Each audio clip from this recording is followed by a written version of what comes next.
What we're going to cover in this video. The first part, I will show you the block and why we have this type of block and what it can be used for.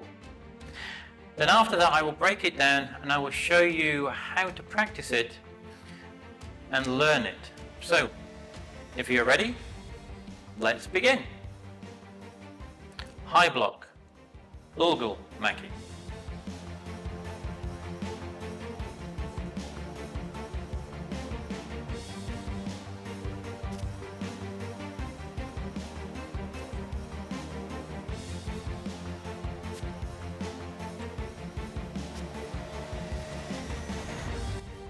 You've just seen the basic block, but what is it used for in Taekwondo or martial arts? This next section will briefly explain it to you. So, why do we use a block? Well, a block is used basically to stop something, whether it's an object or a person, from literally hitting your body. And that can be anything from someone trying to punch you, to hit you with an object, maybe they're going to kick you, or even an object falling off a shelf. So that's why we have the blocks. Now, within Taekwondo, blocks have been broken down to defend yourselves, and that can be blocks at different heights, whether it's from a low block to a middle block to a high block, dependent upon where this object or person may be coming from. The blocks are at different heights.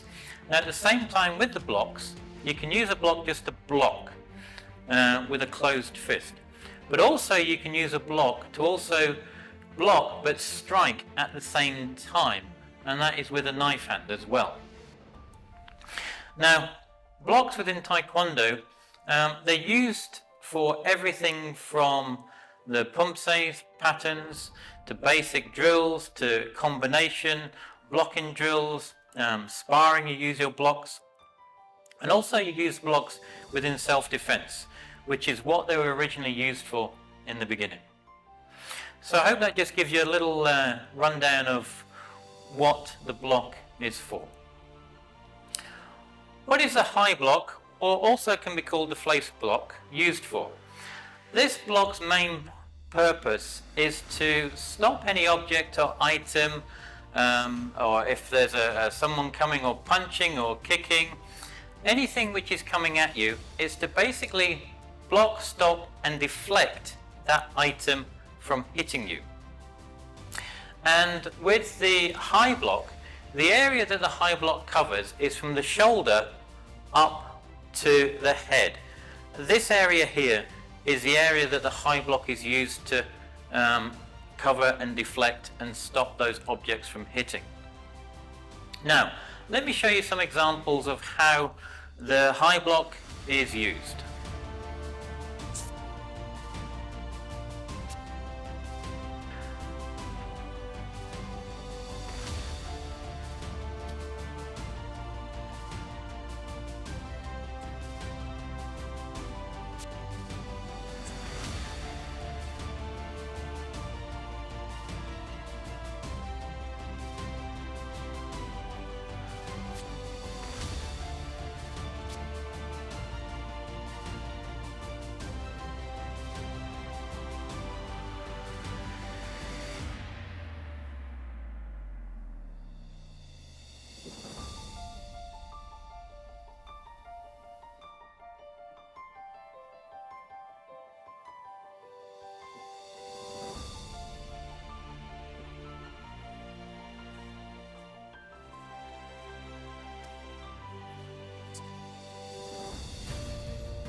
Now, within sparring in the high block, if you are ever going to use it within sparring, it would be more so with any kicks that are coming down from above. And these would be axe kicks, some form of spinning hook kick to the head, but these kicks are very, very fast and very quick. So you have to know what exactly that you're doing to stop them. So if you see more, for example, if an axis is coming in, you'd be more stepping in to try to stop it coming down, to then follow through with a kick or a punch. But it would be very difficult to do. You don't seem to find really a lot of blocks or high blocks when you're sparring. Most of the blocks within the midsection to deflect, to parry off when the other person is trying to attack you with the actual kicks themselves. In the Taekwondo pattern of Pumse, this block is used several times. So let's take a look.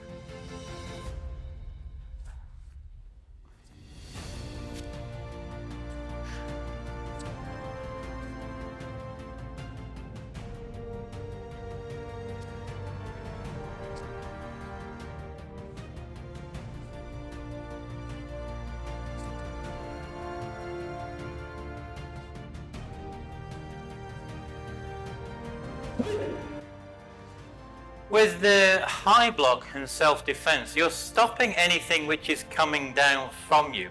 And you really, the high block is used to deflect. It's to stop something coming down on you and to deflect off, which will allow you then to do something else. So if something's coming in, I'm coming in with self-defense. I'm coming in to block it away, to throw it away somehow, to then allow me to go in and strike or block or hold. Now you have a better understanding of what this block is and why you need it. All that is left to do now is go and learn and practice it. That is what we're going to do now. High block, Olgul Makki. One thing we need to know before we start to learn this block is what part of the wrist do we use?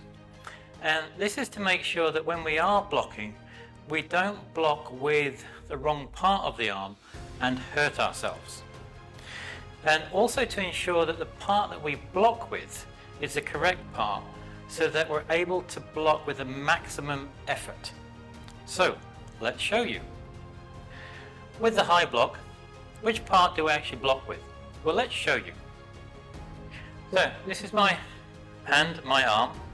We want to block from the wrist 2 inches down, and that section on this side, and then also on the other side from 2 inches from the wrist down.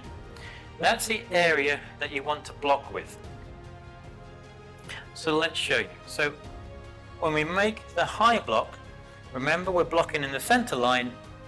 My wrist point from the wrist there down 2 inches, that is the section that we're going to be blocking with. So when the object hits, it hits this area, the good strong part of the arm, and then it flex downwards and away. And that is the part that we're going to be using. So how do we do the high block? Well, the best way to do it is in stages. The first part is that we need to get used to the twisting of the actual wrist. That's the first stage. From there then, we'll then get used to actually the actual block itself. We're using the hands, and then after that then we need to put it together. So let's begin. So we make an X in front of ourselves. We have our right hand in the front and the palm is facing towards us. The left hand is on the top facing away from us, and we make a fist. From here then we're going to take the right hand and we're going to twist it up and then bring it back down. Twist it up and bring it back down. And all we're trying to do at the moment is get a rough feel of the movement of the actual arm, like so. At the same time we're doing that, when we're doing it, when we're twisting up, keeping the elbow down. It doesn't come high up, it comes down. So you've got an angle on the actual arm itself. So the wrist and the elbow are angled down, like so. And let's try the other side. So we're switching over. The left hand comes to the front, palm facing me. The right hand goes facing away from me. and we close our wrists, and all we're going to do is twist the left hand up. Twist up and back down. Up and back down. And as you can see, remember there's an angle from the wrist down to the elbow. It's angled down and up. Now from here we're going to change again. We're going to put the right hand in the front and the left hand at the back, palms facing away from ourselves at this point, and close our fists. And all we're going to do is then pull back with the right hand, and that comes back down onto the hip. Making sure when we're doing this, the elbow is staying in. It doesn't come out. It stays in close to the body, and the hand comes back to finish on the hip. And then it comes back up again, same again. When it comes back up, it comes up and through past the body, not out to the side, comes up past to the body, up like a 45-degree angle, and twists and finishes. And then same again, it goes back down. As it goes back down, as we're twisting, and when it comes to the very end, it finishes twisting at the very end when it gets to the hip. When it comes back up again, it's twisting up, and as it's twisting up, it twists up and finishes at the very same time as we finish at the top. Down, up, down, up. We're going to change hands, so the left hand is in the front, the right hand is at the back, and we're pulling down with the left hand. Left hand comes down, comes onto the hip, keeping the elbow close to our side as it comes down. As it comes back up again, it twists back up, and we come down again. Now, all we're trying to do here is just get a feel of the twisting of the actual arms. So what we now need to do, we need to put that together, so we're utilizing both hands' arms at the same time. So what we want to do this time is same again. The right hand is in the front, the palm is facing towards me, my left hand is at the back, palm facing away from me, and we make our fists. From here, we're taking the right hand, we're twisting up, and the left hand pulls and twists back. Then we get back to the cross position again. The left hand goes back up and twists back up and turns, and the right hand comes back down, twists and turns. So we're back to the X starting point again. And we do the same again. The right hand goes up and twists, left hand comes back down and pulls. And remember to make sure that the hand that we're blocking with at the top is angled. Fist, elbow comes down. We'll explain more in a moment of how exactly we need that. And then we come back up again, left hand comes back up, twists back up, right hand comes back down. And again we go right hand twists up, left hand down. Now what we need to do that all in once. So same again, blocking our X block, and we twist and pull at the same time, and at the same time we finish the move, the twist finishes at the same time, and the move finishes, and the arm finishes both together. And same when we come back up, they both finish at the same time. Like so. This time change over. Left hand palm facing towards me, right hand palm facing away from me. Make a fist. Taking the left hand goes up, twisting up, right hand comes back, twisting down. And when we come back up again, the left hand comes back, the right hand, my apologies, comes back up, twists up, left hand twists down. Left hand twists up, right hand twists down, making sure that the blocking hand, the wrist and the elbow are angled. There's an angle coming down from them. Coming back up with the right, coming up and twist, left comes down. From there then, we want to do them a bit more together. So left comes up, right comes down. And we're trying to get them to come together and twist at the same time and finish all at the same time. Twisting up, twisting down, and finish at the same time. Like so. Now that just gives a feel of the move itself. Now, the very important thing with this block is where do we end up with the position of the blocking hand at the top.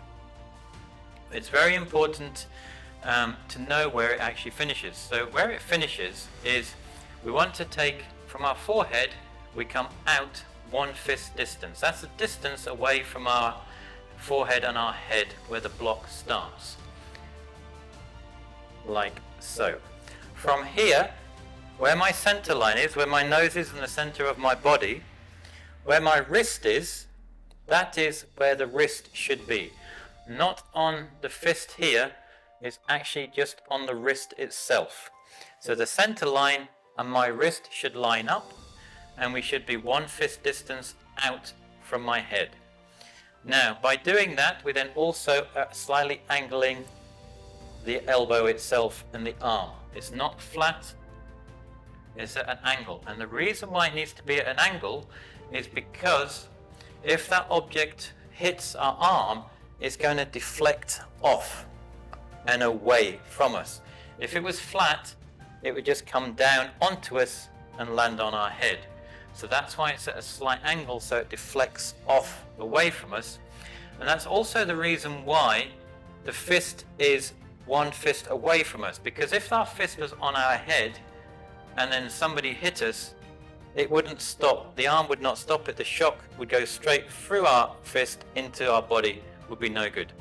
By having it out slightly, we have that gap to allow us to take the actual shock of the attack and stop it from hitting our head. The same again on the opposite side. As I said, it's 1 fist out. Where the wrist is in the center line of our body, and angled down. Like so. So, how do we put that together? Well, what we want to do, we do it like this. So, from here, starting off in the Chumbi position, ready stance. All I'm going to do, as always, is we're taking the left hand out to protect our body here. From here, my right hand comes up to my left ear, palm facing. And then from there, then all I'm going to do is I'm pulling up with my right and twisting back with my left to finish. So that's us done the first move like so. When you finish the move, check, make sure it is 1 fist out.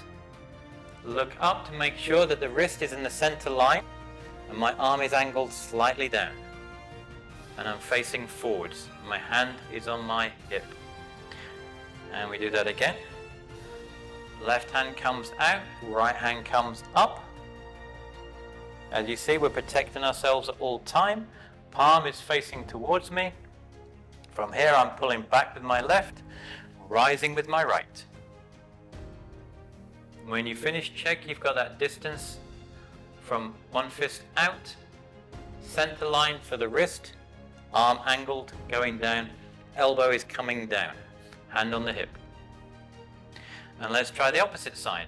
So this time the right hand goes out to the front, just in the center, and my left hand comes up to my ear, palm facing my ear. Now, as you notice, when we came up, we're coming up across the body with our elbow down, not out. It comes up and across and up to our body, so we're protecting our area all of that time. From here, we're going to go and pull up with our left and pull back with the right. Like so. Now when you finish, you want to check to make sure that your right hand is on your hip, that your left hand, your 1 fist out from your forehead, and the wrist, exactly where the wrist joint is in the center line of your body, and it's angled down with the elbow down from the wrist. So the deflection, it deflects off, like so. And we come back down. 1, 2, and down. Same again on the opposite side. Left hand comes out, right hand comes up, and down. 1, 2. Just checking at the end that you've got everything in the right position, and down. Now from here, we've got the basics, we know where the block should finish. Now we need to connect them so we're continually moving like so. How do we do that? Same again, Chumbi position. Right hand out, left hand up, block.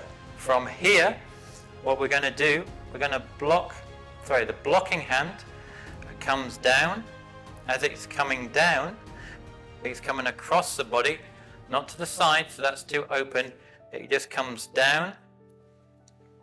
At the same time it's coming down, the right hand is coming up, like so. So that's coming, the left hand is coming down, the right hand is coming up. Now, it is important to note that when the right hand comes up, it's coming up in front of your left hand, not behind it, because your hands would get tied up when you're blocking. It's coming up to the front, like so. And the same again. It's coming up the middle side, and at the same time the other hand is coming down and twisting. As you see, it's coming down and twisting at the same time.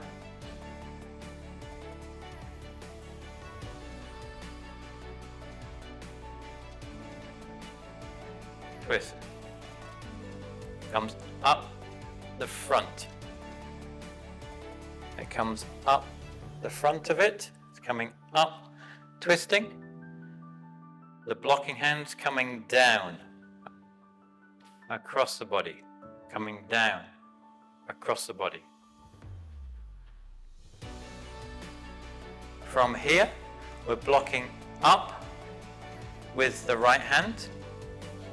It starts, so it comes up across the body, like so, just to the shoulder height here, and it comes up. So that's the right hand comes up to the shoulder, just roughly where the level of the shoulder, and then it twists up.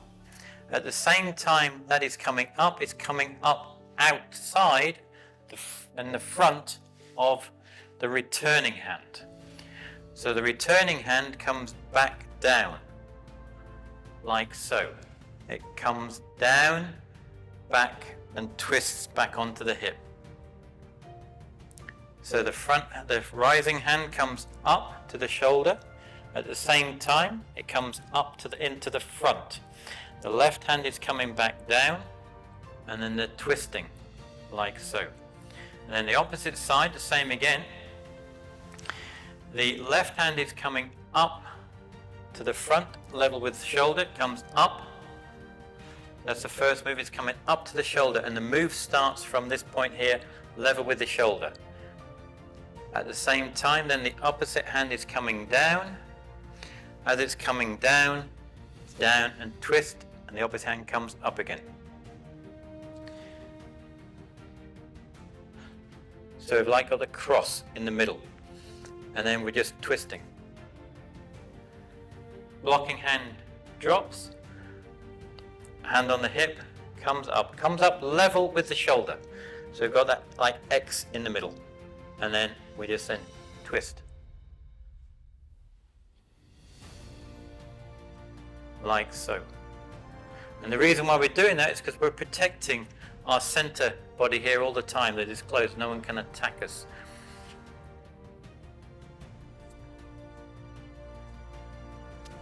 And the more you practice, the easier and the feel of the movement and the motion becomes. And that is how you do the face block, or the Olgul Makki. This is just a little tip for you. Is one thing to remember is when you're actually practicing the block, whether it's a low block or whether it's a middle block or whether it's a high block, is you want to make sure that whether it's in a combination or a drill or a pattern that you're doing, that you practice it as real as possible. Make it as real as possible in your mind, so that if you are doing a blocking drill, try to picture that punch coming towards you or that kick coming towards you, and that you're really trying to block it in whatever area that you're doing, and you're thinking that, yes, I've made that properly and I've really stopped that kick or that punch. Because if you practice it like that, if unfortunately you ever find yourself in a situation where you had to use it, then because you've been practicing it properly, you have a better chance of actually stopping that object or item if it is coming towards you or being attacked by it. So that's just a little thing to remember, is when you're practicing, try to make it as real as you can in your own mind. You now have an idea of this Taekwondo block. All you now need to do is go and practice it, and you can build your own strong foundation. Below is a link in the left hand corner here to the next Taekwondo video for blocks. So you can go and learn and practice the actual blocks themselves. As always, until the next time, Gamsa Henida.